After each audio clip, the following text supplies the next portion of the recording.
ایک بزرگ کی بات لکھی جو تابعی ہیں، وہ فرماتے ہیں کہ ان بزرگوں کا طریقہ یہ تھا کہ وہ لوگوں سے چھپ کے نا پہاڑ کے پیچھے عبادت کرتے تھے، اور پوزیشن ان کی یہ تھی کہ کسی سے ملتے نہیں تھے، بالخصوص فجر کی نماز سے لے کر عصر کی نماز تک بکریاں رکھی ہوئی تھیں، ان کو چراتے رہتے تھے فرات کے کنارے اور نفل پڑھتے رہتے تھے۔ اس وقت کو ملنے بھی نہیں آتا تھا۔ ایک شخص بڑی دور سے ان کی شہرت سن کے آیا، میں نے تو ملنا ہے۔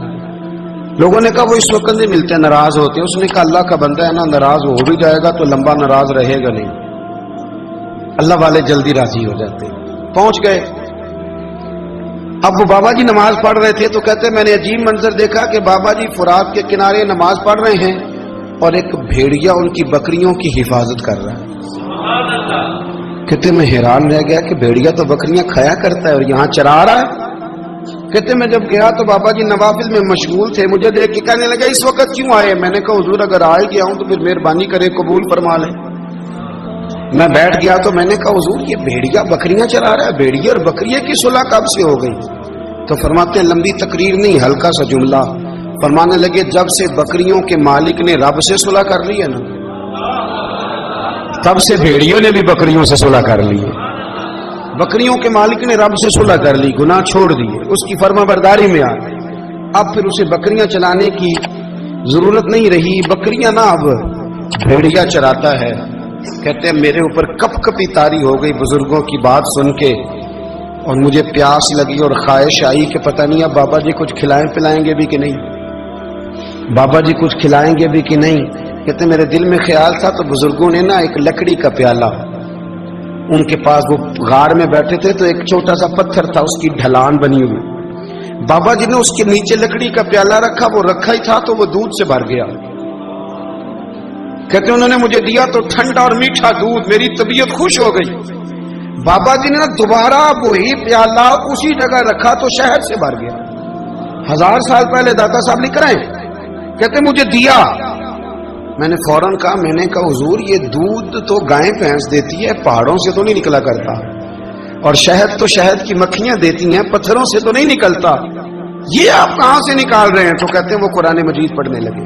وَإِذْ مُوسَىٰ لِقَوْمِهِ، جب موسیٰ کی قوم نے ان سے پانی مانگا، فرمانے لگے موسیٰ کی نافرمان قوم پانی مانگے، حضرت موسیٰ پتھر پہ ڈنڈا مارے تو اللہ وہاں سے 12 چشمے جاری کر دے۔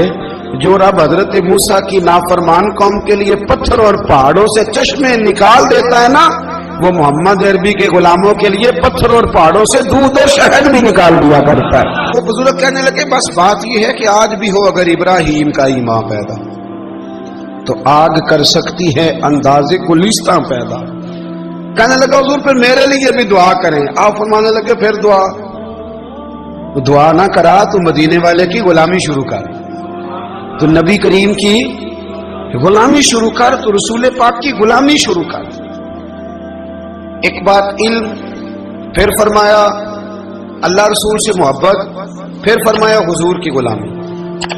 اس سے سارے مکاشفات کھلیں گے، اس سے سارے مشاہدات کھلیں گے، اسی سے کرامتیں ملیں گی، اسی سے مقبولیت ہوگی، اسی سے اللہ نبی کی بارگاہ میں درجہ ملے گا۔ پھر داتا صاحب آگے بڑھتے اور داتا صاحب فرماتے صوفیاء کی ایک جماعت ہے جو کہتی ہے ہم نے تو کبھی اپنی زبان پر دکھ بیان ہی نہیں کیے، ہر شے اپنے رب رسول کے حوالے کر دی، ہر شے اللہ رسول کے۔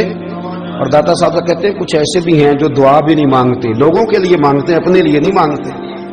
آپ دعا کیوں نہیں مانگتے؟ تو کہتے ہیں اللہ کو تو پتہ ہی ہے ہمیں کیا چاہیے، اسے تو پتہ ہی ہے۔ ایک بزرگ کی بات لکھی ہے داتا صاحب نے، میری جماعت میں نا مزاج ہے کرامتوں کا، مجھے وہ ساری باتیں بھی آتی ہیں کہ ایک بندہ کراچی سے آیا، داتا صاحب حاضری دی تو اس کی لاٹری نکل آئی، یہ بھی مجھے آتی ہے، لکھی پڑھی ہے میں نے، کتابوں میں ہے یہ بھی۔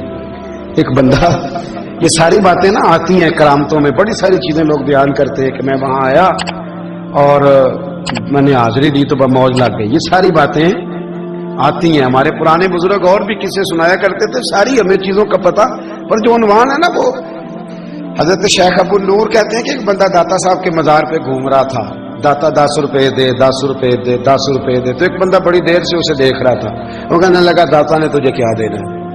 ادھر آ، میں اس نے 10 دیے، بندہ بڑا حسین تھا، ہنس پڑا، کہنے لگا داتا تیرے بھی صدقے جاؤں.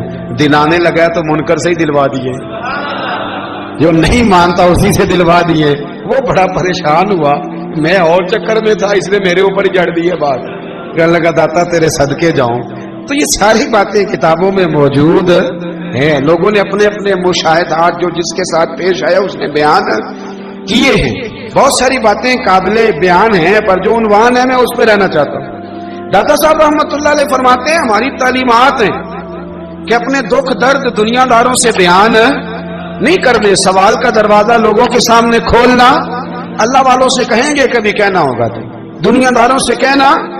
کہتے ہیں کہ شیخ احمد نام کے بزرگ تھے, ساری زندگی کسی کو کام نہیں بتایا, ساری زندگی بڑی مشکلات آئیں, پر کبھی اپنی ذات پر سوال کا دروازہ نہیں کھولا. ایک ایسی مشکل آئی کہ جو حل ہی نہیں ہوتی تھی. کسی نے ان پر کوئی الزام لگا دیا. ابو مسلم نام کا ایک بادشاہ تھا, اس کی حکومت تھی, اس نے پکڑ کے قید میں ڈال دیا. اب قید میں ہیں, جرم لگ گیا ہے, فرد جرم عائد ہو گئی ہے, جیل میں ہیں. لوگ کہنے لگے حضرت جی اپنی صفائی میں کچھ کہیں, فرمانے لگے ساری زندگی بندوں سے کچھ نہیں کہا. اللہ رسول کو پتا ہے میں بے گناہ ہوں, مجھے کہنے کی ضرورت نہیں. داتا غانی بخش علی حجویری نے لکھا ہے, داتا صاحب کہتے ہیں تو یقین کامل تو پیدا کر, تو ایمان تو پختہ کر. داتا صاحب کہتے ہیں وہ ابو مسلم جو بادشاہ تھا وہ نیک آدمی تھا, اسے رات کو خواب میں نبی کریم کی زیارت نصیب ہوئی, اور حضور سید عالم صلی اللہ علیہ وسلم فرمانے لگے تو نے اللہ کا ایک نیک بندہ جیل میں ڈال دیا, ڈر نہیں آتا, وہ تو بے گناہ ہے. بادشاہ آدھی رات کو خود اٹھا. دادا صاحب فرماتے ہیں کسی گارڈ کو نہیں بھیجا, پولیس والے کو نہیں بھیجا, جیلر سے نہیں کہا, خود گیا, جا کے جیل کا دروازہ کھولا. دروازہ کھول کے اس درویش کو آزاد کیا. کرنے لگا بابا جاؤ, مجھے پتا چل گیا آپ بے گناہ ہیں. بابا جی سلام کر کے جانے لگے تو بادشاہ پھر آگے آیا, ہاتھ باندھے, ہاتھ چومے. کہنے لگا حضور آپ بڑے نیک ہیں, میرے لیے کوئی حکم ہو تو بتائیے گا, میرے لائق کو خدمت ہو تو بتائیے گا. تو شیخ احمد فرمانے لگے تجھے ابھی بھی سمجھ نہیں آئی, تجھے ابھی بھی نہیں سمجھ آئی. کہنے لگا حضور کیا؟ فرمانے لگے جو تہجد کے وقت تجھے اٹھا کے مجھے رہا کرنے بھیج سکتے ہیں وہ میری کوئی ضرورت باقی رہنے دیں گے؟ مجھے کوئی ضرورت پڑے گی کسی اور کو کہنے کی؟ جو تہجد کے وقت تجھے اٹھا کے بھیجتے ہیں کہ جا کھول جا کے دروازہ, وہ ضرورت رکھیں گے میری؟ ضرورت مجھے رہے گی کہ میں تجھے اور کوئی کام, ابھی بھی تجھے سمجھ نہیں آئی؟ تو داتا علی حجویری رحمت اللہ علیہ فرماتے ہیں اصل میں ہماری طبیعت ہے, ہم نے بندوں سے دل لگا لیا ہے. دل اللہ رسول سے لگاؤ, کسی بندے سے لگانا تو اس سے لگاؤ جو اللہ والا ہو.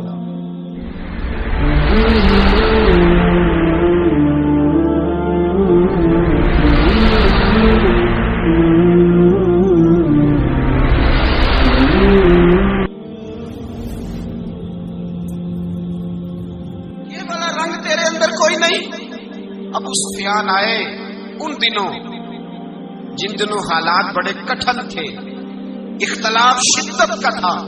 ابو سفیان آئے حضور کی بارگاہ میں. آئے کس لیے؟ مکے میں قحط پڑ گیا ہے, بارش نہیں ہوتی. ادھر سمامہ بن اسال یمامہ قبیلے کے سربراہ کلمہ پڑھ کے مسلمان ہو گئے. ساری گندم اس قبیلے سے آتی تھی. سمامہ کہنے لگا تم میرے مصطفیٰ کو نہیں مانتے, کوئی گندم نہیں, بھاگ جاؤ. ایک بارش کوئی نہیں, دوسری گندم کوئی نہیں. ابو سفیان تڑپ کے در رسول پہ حاضر ہوئے. ابھی تھوڑے دن گزرے ہیں احد میں حضور کے دان شہید کیے, ابھی تھوڑے دن گزرے حضور کو ستایا ہے, ابھی تھوڑے دن گزرے حضرت امیر حمزہ کا کلیجہ نکال کے چبایا ہے, ابھی تھوڑے دن گزرے حضرت انس بن نضر کی گردن کاٹی, ابھی تھوڑے دن گزرے عبداللہ بن جہش کے ٹکڑے کیے, ابھی تھوڑے دن گزرے حضور کو ستایا ہے, تڑپایا ہے. پر حضرت علی شیر خدا فرماتے ہیں میں ماننے والا اس رسول کا ہوں جس کے دانت شہید ہو گئے. احد کے اندر ساری داڑھی لہو سے بھر گئی. فرماتے ہیں میں رو پڑا اور میں نے کہا محبوب آپ نہیں مجھ سے برداشت ہوتا, دعا کریں اللہ ان پہ عذاب نازل کرے. اٹھائے ہاتھ, آپ دعا کریں گے تو اللہ تبارک و تعالیٰ 2 پہاڑیوں میں پیس ڈالے گا. حضرت علی کہتے ہیں میں نے عرض کی تو حضور نے ہاتھ اٹھائے اور دعا کیا دی, اللہم اہد قومی فإنہم لا یعلمون. اے اللہ میری قوم کو ہدایت دے دے, یہ جانتے نہیں یہ کیا کر رہے ہیں. اللہ انہیں ہدایت دے. یہ اخلاق حسنہ کا معیار تھوڑے دن پہلے حضور کے ساتھ یہ رویہ. ابو سفیان اب بے حال ہو گئے, بچے بھوک سے مرنے لگے, جانور پیاس سے مرنے لگے. ابو سفیان چھپتا چھپاتا کہنے لگا چارہ کوئی نہیں, مصطفیٰ کے پاس جانا ہی پڑے گا. ابو سفیان مدینے پہنچ گئے. جب پہنچے نا تو ابو سفیان کی اپنی صاحبزادی حضرت ام حبیبہ ام المومنین تھی, رسول اللہ کی زوجہ تھی.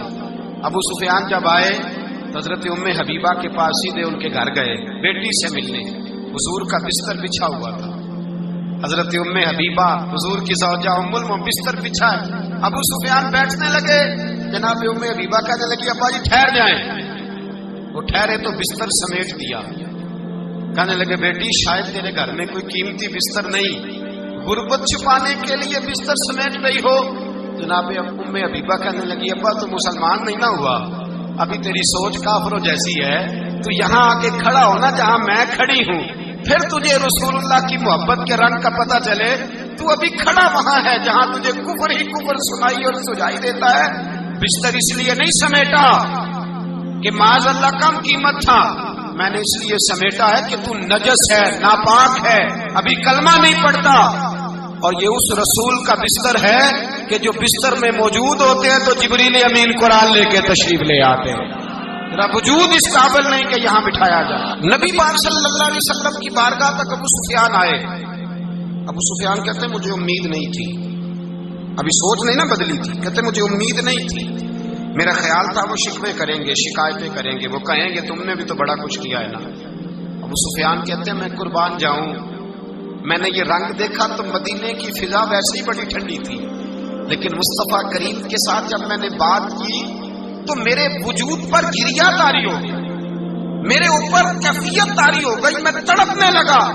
کہتے ہیں میں نے کہا محبوبہ میں آیا ہوں, آپ کا کلمہ پڑھتے ہی سمامہ نے گندم بند کر دی ہے, بارشیں رک گئی ہیں, مکے کے لوگ بھوک اور پیاس سے مرنے لگے ہیں. محبوبہ بیٹیاں روتی ہیں, یا رسول اللہ مائیں ان کی چھاتیوں میں دودھ خشک ہو گیا ہے, بچے بلکتے ہیں. ابو سفیان کہتے ہیں میں دشمن تھا, سارے مکے کے لوگ دشمنی کرتے تھے, لیکن جب میں نے یہ لفظ کہے نا اچانک میری نظر اٹھی تو مصطفیٰ کریم کی تو آنکھیں آنسو برسا رہی. کہتے میری بات بھی مکمل نہ ہوئی, حضور نے پہلے رکا منگوایا, سمامہ کے نام فرمایا. پہلے تو انہیں غلہ اپنی مرضی سے دیتا تھا, اب تیرے نبی کا حکم ہے کہ پہلے سے بڑھ کر تو انہیں غلہ دینا ہے. اور پھر میرے مصطفیٰ نے ہاتھ اٹھائے. اور بھائی مشکل ہوتا ہے, مشکل ہوتا ہے. سگے بھائی کے لیے لوگ دعا نہیں کرتے, کہتے میرا شریکہ ہے. ساس بہو کے لیے بہو ساس کے لیے دعا نہیں مانگتی, کہتے اختلاف ہے. لوگ لوگوں کی زندگی نہیں مانگتے, بیماری میں شفا نہیں مانگتے. ابو سفیان کہتے ہیں آمنہ کے لال تیرے قربان جاؤں. حضور نے ہاتھ اٹھائے اور کہا اے اللہ مکے کی سنگلاخ پہاڑیوں پہ بارش برسا, اے اللہ کھیتیاں ہری کر دے, اے اللہ ماؤں کی چھاتیوں میں دودھ بھر دے, اللہ عورتوں کو تازگی دے دے, بچوں کو رانائی دے دے, پھلوں پھولوں کو تازگی دے دے. ابو سفیان کہتے پہلے حضور رو رہے تھے, اور جب نبی پاک کی دعا دیکھی تو میں نے رونا شروع کر دیا, میں نے رونا شروع کر دیا. کہتے واپس آیا تو وہ احساس کہ یار یہ میں کس شخص سے مل کے آیا ہوں, یہ کس قسم کے آدمی سے مل کے آیا ہوں, یہ کیسا رنگ ہے, یہ کس قسم کا انداز ہے کہ جس کو میں پتھر مارتا رہا وہ میرے لیے دعائیں لے کے بیٹھا ہوا ہے, جس کو ساری زندگی ستایا ہے وہ میرے بچے کے لیے روتا ہے, میری بیٹی کے لیے اس کی آنکھ میں آنسو ہے, وہ ہمارے لیے تڑپ رہے ہیں. میرے بھائیوں, ابو سفیان کہتے ہیں پھر دوسرا جلوہ میں نے تب دیکھا جب حضور مکے آئے, اور میں تو آخر تک لڑنے آیا تھا نا, حدیبیہ تک. کہتے ہیں جب رسول پاک مکے آئے اور حضور نے اعلان معافی کیا تو بنتا تو یہ تھا کہ مجھے سزا ملتی, لیکن میرے مصطفیٰ کریم نے فرمایا جو ابو سفیان کے گھر میں چلا جائے گا میں اسے معاف کر دوں گا. کہتے ہیں میں نے کہا یہ میرے لیے کس قسم کی سزا تجویز کی ہے کہ میں عمر بھر دشمنی کرتا رہا اور یہاں رنگ عجیب ہے. حضور نے میرے لیے ہی اعزاز لکھ دیا, فرمایا جو ابو سفیان کی حویلی میں داخل ہو گیا میں نے معاف کیا. ابو سفیان کہتے ہیں پتہ نہیں کتنے پردے تھے جو اٹھ گئے, پتہ نہیں کتنی منزلیں تھیں جو طے ہو گئی, پتہ نہیں کتنے جلوے تھے جن کا نظارہ ہو گیا. اور میں نے غور سے چہرہ دیکھا تو میری آنکھوں سے پٹی اتر گئی. اور مجھے عبداللہ کے یتیم بیٹے کے پیچھے محمد رسول اللہ کے جلوے نظر آنے شروع ہو گئے۔ اخلاقی قدریں جب موجود رہتی، یہاں تو لوگ مرے ہوئے شخص کو مارتے ہیں، یہاں تو سڑک پر کتنی گراوٹ ہے اور کتنا گر گیا ہے اخلاق، ان لوگوں کا ایکسیڈنٹ ہو گیا ہے، ٹرین کی پٹری سے اتر گئی ہے، چیخو پکار ہے، آہیں ہیں، تڑپنا ہے، رونا ہے، سسکیاں ہے، ماں کا بازو کٹا ہے پر وہ چیختی ہے ذرا میرے بیٹے کا پتہ کرو، باپ کی آنکھوں میں ریت پڑ گئی ہے پر وہ تڑپتا ہو میرا بیٹا تھا، چیخو پکار ہو رہی ہے۔ پر ظلم ہے اس قوم کا کہ جو بچانے والے آئے ہیں وہ پہلے آتے ہی ان کی جیبیں ٹٹول رہے ہیں، ان کے بٹوے دیکھ رہے ہیں، گری ہوئی عورتوں کے، یہ آپ اٹھا کر دیکھیے اخبارات، عورتوں کے گری ہوئی عورتوں کے کانوں سے بالیاں نوچی گئی اور ان کے کان تک کٹ گئے۔ یہ اس قوم کا حال ہے۔ اقبال کہتے ہیں جنہیں آتا نہیں دنیا میں کوئی فن تم ہو، اور بیچ کھاتے ہیں جو بزرگوں کا کفن تم ہو۔ تم وہ لوگ ہو جو کفنوں پہ سودے کرتے ہو، جو قبروں پہ سودے کرتے ہو۔ لوگ تجارتیں کرتے ہیں، اخلاقی پستی کا یہ عالم کہ لوگ قبروں پہ سجدے کرتے ہیں، بیٹے بیچ کے دہیز خریدتے ہیں۔ غریب کی بیٹی روز تڑپتی ہے، روتی ہے، روز سسکیاں لیتی ہے کہ کہاں سے وہ دروازہ کھلے گا جب میں بھی جب سہاگن ہوں گی، جب میرا باپ بھی عزت کے ساتھ مجھے رخصت کرے گا۔ اور غریب آدمی بیٹی کی شادی کے بعد اتنا دکھی رہتا ہے، وہ بھی کم ہی لوگ جانتے ہیں، وہ بھی وہی لوگ جانتے ہیں جو اس منظر سے گزرتے ہیں۔ ہمارا اخلاقی معاملہ اس قدر زیادہ تباہی کا شکار ہے۔ میرے مصطفیٰ کریم سید عالم نور مجسم صلی اللہ علیہ وسلم جذبات کا خیال رکھتے، احساسات کا خیال رکھتے، تصورات کا۔ او بھائی، اس سے بڑا اخلاق کا مظاہرہ کہاں سے لینے جاؤ گے؟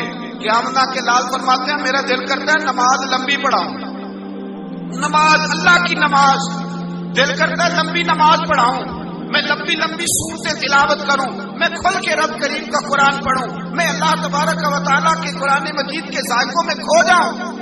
لیکن حضور فرماتے ہیں نماز میں کسی بچے کے رونے کی آواز آتی ہے، کسی بوڑھے کی ہائے کی آواز آتی ہے، کسی بیمار آدمی کی ہائے کی آواز آتی ہے۔